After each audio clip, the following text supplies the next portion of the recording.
Hello and welcome to Lesson 5. So this will be a bit of a shorter lesson. I know last time the lesson was pretty long, and I like to try to go at least back and forth on that, if not incorporate even more shorter lessons than that throughout the quarter just to not make them too long for you. And also because you're going to be working on the final draft of your paper next week, or when you watch this lesson, I want to be sure to give you lots of time to work on that and not be too bogged down with the reading and the lecture. So that's the idea. We're going to talk about two things. First is the writing process. This is the week where you're going from the rough draft, doing the peer review, and moving to the final draft. That's what we call the writing process. So I want to explain basically just some of the reasoning behind why the writing process is important, why I, through years of experience, have come to believe it's important. Instead of telling you to just do it for the sake of doing it for a grade, to really explain why I think this is valuable, and in the hope that conversation will encourage you to use the writing process in other classes where you still have to do writing, but you don't necessarily, your other classes you'll take in college, you won't necessarily have graded rough drafts and peer reviews that you're required to do. But my hope is that through this experience you'll just on your own choose to do rough drafts and choose to have other people read your paper to write a really strong final draft for those other classes. So we're going to talk a little bit about the rationale for the writing process and real briefly the steps to actually do the peer review. Since you're doing it all online, you may not have done that before. I just want to make that clear. And then in the second part we'll look at the argumentative section of the essay. So remember, the essay has the introduction, the synthesis section, the argument section, and the conclusion. Last time we really talked quite a bit about the synthesis section, and so this time I'd like to talk about how you can write an effective argument in the argument section. So we'll start with peer review, and peer review has several important steps. The writing process has several important steps, but peer review is one of the most, if not the most important step in the writing process, and it's exactly what this picture shows. Having other people look at your paper. And I pulled this quote it's from both my teaching philosophy and the part of my teaching philosophy I include on the syllabus to the class. I always like to have, as you know from the first lecture, my teaching philosophy up front, very transparent for students. I don't typically like to quote myself, but I thought if I'm justifying the writing process, it makes sense. And this quote really encapsulates the writing process. I believe that writing is an ever-fluid, collaborative endeavor, and there's two key elements there. By ever-fluid, I mean that it's not done. Now, this is probably the frustrating part for you. The writing process is a process that never really ends. I know it's frustrating for me. When I write, it's frustrating for me, let me tell you.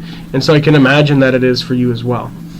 But it's simple matter is it's the truth. I've learned from years of experience. I would love to just be able to write something in one go and have that be it, and it be the best it possibly could be. But the simple truth is that's just not the case. Even if you write that really strong first draft, because that does happen sometimes, you could almost always still improve it in some way. Think about the examples you've seen.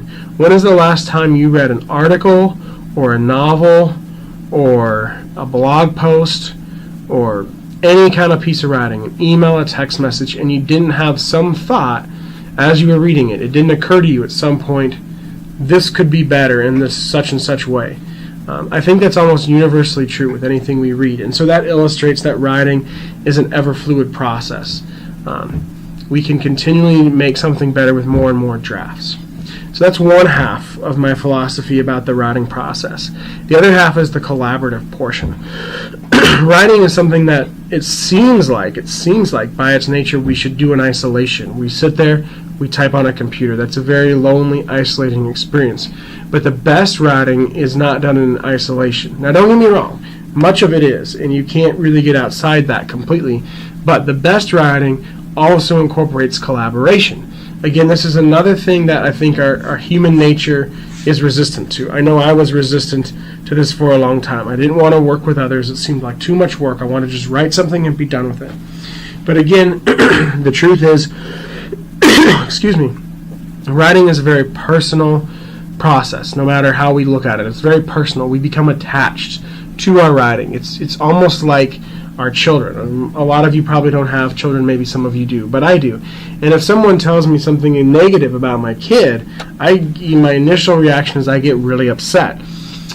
Sometimes it turns out to be true, sometimes it's helpful, but almost always it's something that I didn't notice myself. And the same is true with our writing. We labor over something we write, even for a class, and when it comes out, we give birth to it, so to speak. We're very attached to it. We can't always see its flaws. Again, that's just the truth. So we need others to look at it. Others don't have that same attachment. They can be more critical. They can be more objective. And that will help us find flaws in our writing and fix those flaws. So ever fluid, we have to write multiple drafts and collaborative. We need other people to look at those drafts and give us feedback. It's challenging. It can be frustrating at times, but it's the truth, and it leads to the best writing. I never wanted to do these two things, but I learned I had to when I was in grad school, and my writing is so much better now for it. As challenging as it can be, sometimes I've grown to like these things, and I hope you will too, because they will help you so much in other classes. So let's look at, and now we've pulled apart the quote, let's look in some detail at the actual steps you would go about to do these two things. First is start your paper well in advance of the due date. That's pretty straightforward in a class like this that's a writing class. I have you do a rough draft a week before the final draft.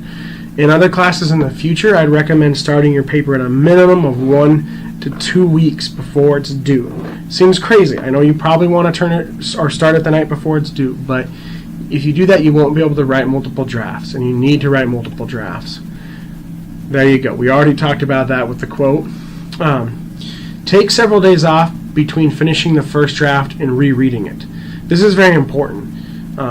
Obviously, a key part of the writing process is rereading, revising your writing, but if you do that right away, you won't be very objective.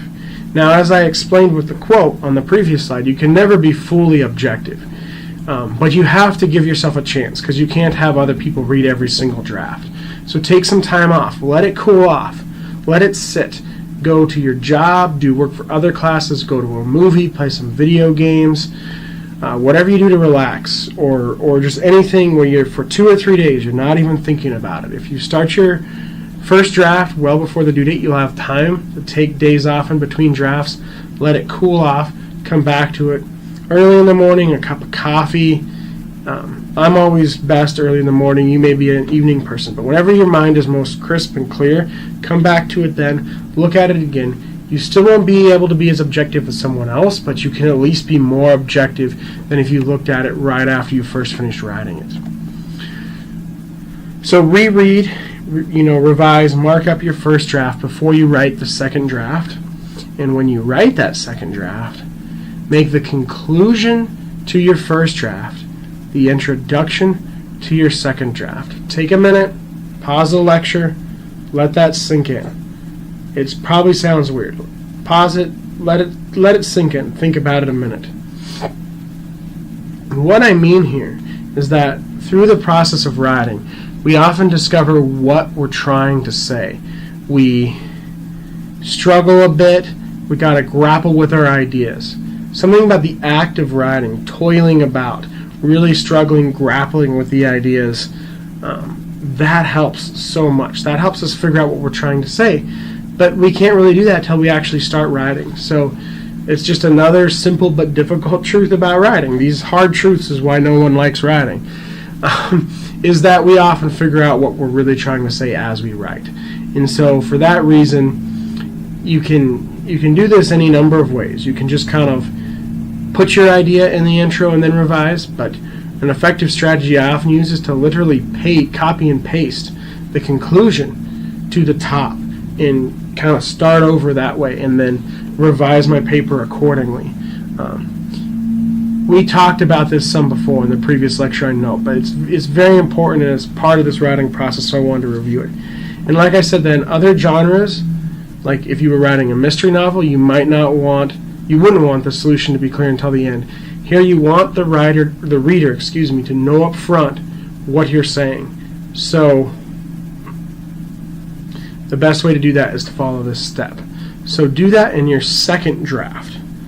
Now if we keep going here, You should at this point have a really solid second draft where your ideas are much clearer if you follow that last step. So now have others read it before turning it in. This is where peer review comes in. Again, in this class, I'm kind of forcing you to do this with the peer review assignment. In other classes, that won't be the case. So you need to find outside help. A family, a friend, a roommate, a significant other, a coworker, whomever, someone that you think can be two things. One, can actually give good advice about riding. Those people are out there. They do exist. You can find them in your life. They're there. You just have to look. And two, someone who can be objective. In other words, they can provide really critical feedback. Now, to give you an example, my wife loves me dearly, but she would have no problem critiquing my riding. But the issue is she's my wife. She knows me better than any other person. We're best friends. So she can't be objective no matter how hard she tries. She doesn't want to give me the benefit of doubt. She wants to be harsh on my riding because she knows being harsh will help me, and quite frankly, I think she enjoys it a little bit. But she just can't. She knows my mind. She knows how my mind works. She knows the connections I make. So for her, something that is clear to me will also be clear to her, but it won't be clear to the average reader. So you need to find someone who can be very objective and who can give you good advice. Now, one place you can definitely go while you're here at EWU is the Writer Center. The Writer Center at EWU is awesome. I have this link on other places on campus, so don't worry. But the Writer Center is amazing. We have an entirely professional staff. That word professional means they write for a living. Think about pro sports like the NFL. College players don't get paid. Players in the NFL do. The people who work at the Writer Center write for their job. This is very different from any other Writer Center in the country at other universities. I've been there, I've seen them. Most Writer Center at most universities have peer tutors, which means work-study students. They may even be in your class. Now, peer review is good. We're doing peer review. But you need more than just peer review. You need someone from outside the class. Your peers are going to be helpful. They will, I promise. But they can't be objective because they're in the class, they're writing the same essay themselves, they're your age, they have somewhat similar experience to you. Everyone at the EWU Writer Center either has their master's or their PhD in something related to writing, and they do it for their jobs. They can be very critical, very objective, and give you good feedback. Like I said in the last lecture, I support the Writer Center so much and think it's such a good idea. I'll give you 1% extra credit on the final draft if you visit the Writer Center. So do take me up on that. I would try to make an appointment today. They're going to get filled up for next week, so try to make an appointment soon. It's very straightforward how to make an appointment if you follow this link. The directions are right there. Think about audience. Write for readers, not yourself. Your ideas, your argument are clear to you. They won't be clear to your readers. So really ask yourself, what does someone else need to know to understand this? What do I need to say to prove my point to someone else? Our tendency, our human nature, is to write for ourselves. The ideas in our head, we just want to put them on paper. We don't always think through what we need to do to convince someone else. So think about your audience, not yourself. And finally, thoroughly revise multiple drafts before submitting the final draft to Canvas. You have to do at least 2, and that's all I require. But I would even suggest 3. Your first draft is going to be very rough. So I would do a rough draft soon, and then before you even turn in what's technically the rough draft to Canvas, I would take those couple of days, revise it, and then turn it in. I understand you may not be watching this lecture until after you've already done your rough draft, and that's fine. This is general advice. This is in the future, other classes. Give yourself time to do at least 2 drafts before someone else reads your draft, is what I'm trying to say. Because your ideas will be clear if you make the conclusion from your first draft the intro to your second draft. You have a very clear second draft that's ready for other people to read, but probably not ready to turn in for a grade. But then after other people read it and give you feedback, you have a third draft you can turn in for a grade. You can do even more drafts than that. That's kind of the minimum. The more drafts, the better. So these are my thoughts. These are my experiences. These are hard lessons I learned in grad school that I want to pass on to you now because, like I've said before, my goal is for you to become a really successful writer, by the end of the course. So now we're just going to go through the steps for peer review. This is the last little bit here was more of a rationale, my philosophy, my beliefs about writing. This is more kind of housekeeping, nuts and bolts. This is literally what you do to actually complete the peer review. So first, submit your rough draft to Canvas by Sunday at midnight. You've probably already done that. 2, this is what the computer will do, Canvas will do. On Monday at 11 a.m., Canvas will automatically and randomly assign you 3 peer review partners. So if your rough draft isn't in by 11 a.m., I'll have to manually assign you partners, and that's not great. So I try to be a pretty lenient guy, but get your rough draft in at the latest before 11 on Monday. Once your partners have been assigned, so after 11 on Monday, you should go to the assignment page, and you'll just in the corner see 3 names. You can click on those names, and then you can review those people's papers. You just leave comments for your partner. It's very easy. You can type them right there on Canvas and submit them. If you look at the assignment page, you'll see there's a link to a peer review for composition document. Download this, and it has, I think, about 6 or 7 questions to answer. These are the comments I want you to make for your partner. Really take time. Thoroughly read their paper. Read it a couple times. Read it slowly.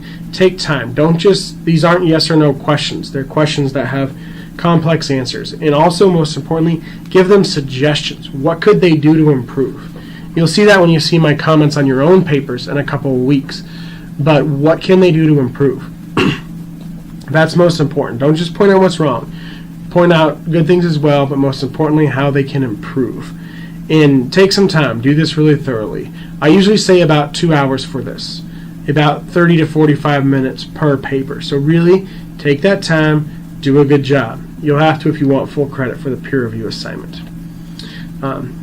Then you have to complete these by Friday at midnight is the last thing. So rough draft Sunday, peer review by Friday, final draft Sunday. And that's so that the person you're reviewing has time to actually see your comments and use them, decide what kind of changes they want to make to their paper based on your suggestions before they turn that final draft in a week from Sunday. So be really thorough in your comments, really help them. And then the thing is, you'll have to remind yourself about Friday as the due date. That won't show up in Canvas. The peer review and the rough draft are one assignment. That's the only way I can have Canvas automatically randomly assign you partners. You don't want me to assign you partners. You want Canvas to do it randomly. And so I have to make them all one assignment. So the only due date that will show up in your dashboard on Canvas will be the rough draft due date. But you'll want to get those peer reviews in by Friday. Please do. Feel free to email me if you have any questions about this process. Hopefully it's pretty straightforward and easy. Alright, so as I said before, we're going to transition to kind of a different subject now, writing the argument part of the paper. We talked about synthesis last time. I know you probably have already written this in your rough draft, but my goal is to give you some foundational things for making arguments in any context, and obviously to help you improve for the final draft. And again, we'll look at a student sample, since your main reading for this week is the student sample papers. And as you know from my lectures, it's always good to have an example, especially when you're talking about composition. So real quick, I'm going to review the paper structure from last time. I think it'll be kind of helpful to see this laid out, see where the argument section fits.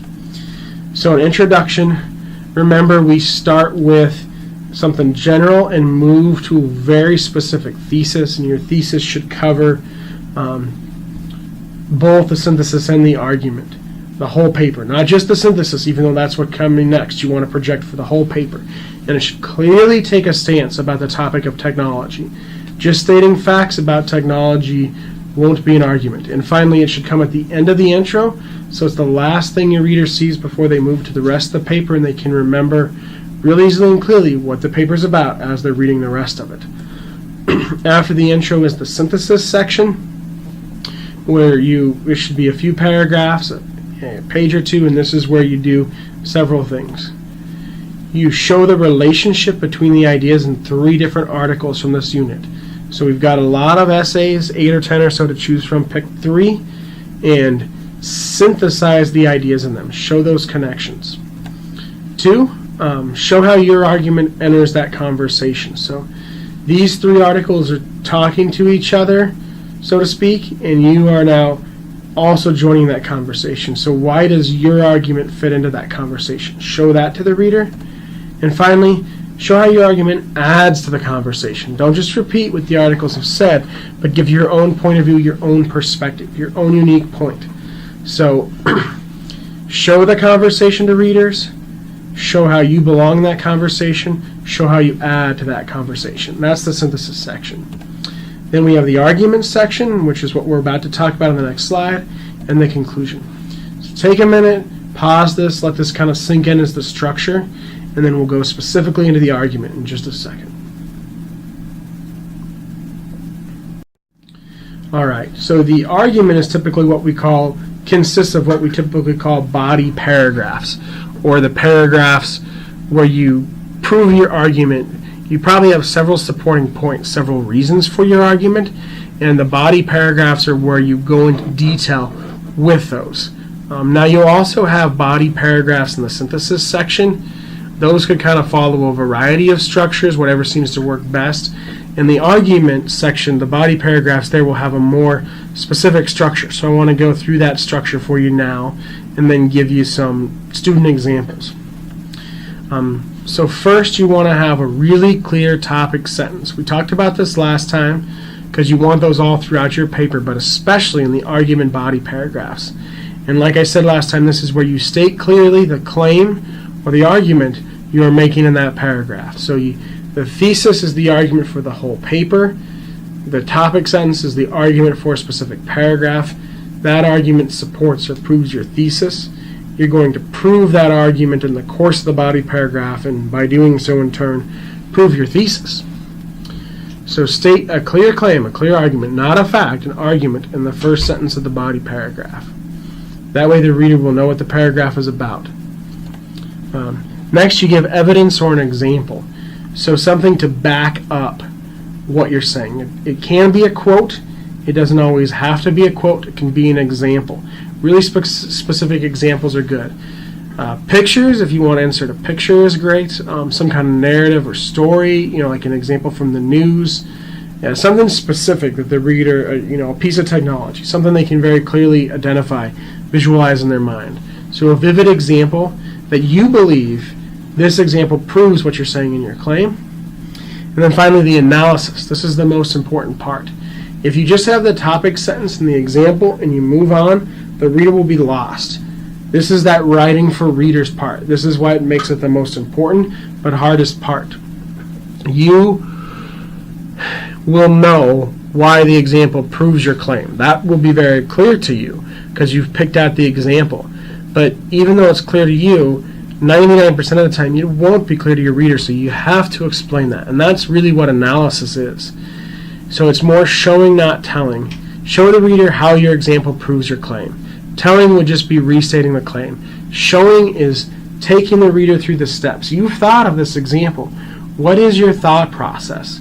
It doesn't feel natural for us to lay our thought process out for readers, but that's what we do. So lay your thought process out, take them through the steps. Show them the connection between the example and the claim. How does this example prove your claim? If you make a claim about Facebook, then you cite a post from Facebook. What is it about that post that shows your argument about Facebook? It's going to seem obvious, but you actually hand that to someone else to read, it won't be obvious. So it may seem obvious, it may seem tedious, but go through the steps and show the reader. Alright, let's take a look at a student example and see how a student does this. So same student from last time, again, kind of carrying on that, consistency really is what I'm aiming for here by looking at the same paper each time. So we're just going to break down one of that student's body paragraphs and see how they do these 3 steps. And you should read both sample papers for your reading this week. They'll both be useful. Think of the sample papers not as equations to plug in your own ideas, but more of just modeling certain things. They do these things well, maybe these other things not well, to help you have examples of some of the things you might not be familiar with. But don't necessarily follow them super closely. Just kind of look for good examples of things. I'm going to show you some now with a body paragraph. So topic sentence. There are so many more positives than negatives that technology provides for us. The biggest one in my eyes, as I stated before, would have to be the spread of knowledge. So this is a claim that technology helps us spread knowledge, and that's a good thing. That's the student's claim here. And it's clearly an argument. Some people might not see technology spreading knowledge. Some people might not see that as a good thing. Some people might not see technology as a good thing. So it's a very clear argument and claim here. Second, here's their example. From when we invented the printing press to increase the spread of knowledge, to people posting YouTube videos on how to fix the problem you've been having with your car. So printing press is a great example because it happened a long time ago, but it's still a piece of technology, and it did indeed increase the spread of knowledge. People could print and sell books faster, and it really increased the spread of knowledge throughout Europe during the Renaissance. And YouTube, I love this connection because YouTube's doing something similar now, right? Where you can literally go on YouTube and figure out how to fix something on your car, not have to pay the mechanic hundreds of dollars to do it. So they both, in their respective time periods, really increased the spread of knowledge through, and technological innovation made that possible. This is exactly what the student says next. Because people are able to spread knowledge so proficiently, others can pick up where they left off, building off of each other without everyone having to do the research for themselves. That last part is key, without having to do the research for themselves, because that connects back to the student's main claim. We can spread knowledge more quickly. It will help us do other things more efficiently. That's why it's a good thing. So this is a sentence that's really connecting the printing press and YouTube to the student's claim about the spread of knowledge. He's explaining how the printing press and YouTube spread knowledge and why that's a good thing. So claim, example, and claim, example, and then analysis. And analysis, you want to show how and why. How and why does the example prove your claim? And finally, I just used one sentence because, again, I didn't want this lecture to go on for too long or be, take up a lot of your time. But if you read the whole sample paper, you'll see the student has 3 or 4 more sentences after this, which is what you want to have. You can't really do effective analysis in just one sentence. There's usually too much to explain. So the analysis should be the bulk of the paragraph. I know it's the hardest, most challenging part to write because you feel like you're explaining things you already know. But your reader doesn't know those things. That's why it's the most important part. And so you have to struggle through it and do it. But if you do, it'll be very rewarding, both in terms of a grade on the paper and in terms of you being a successful writer in all types of situations.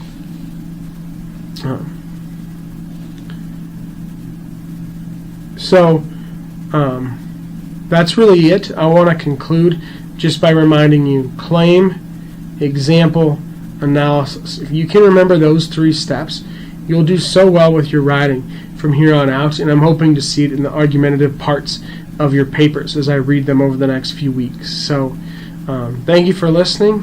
Have a great week, and let me know if you have any questions at all. Take care.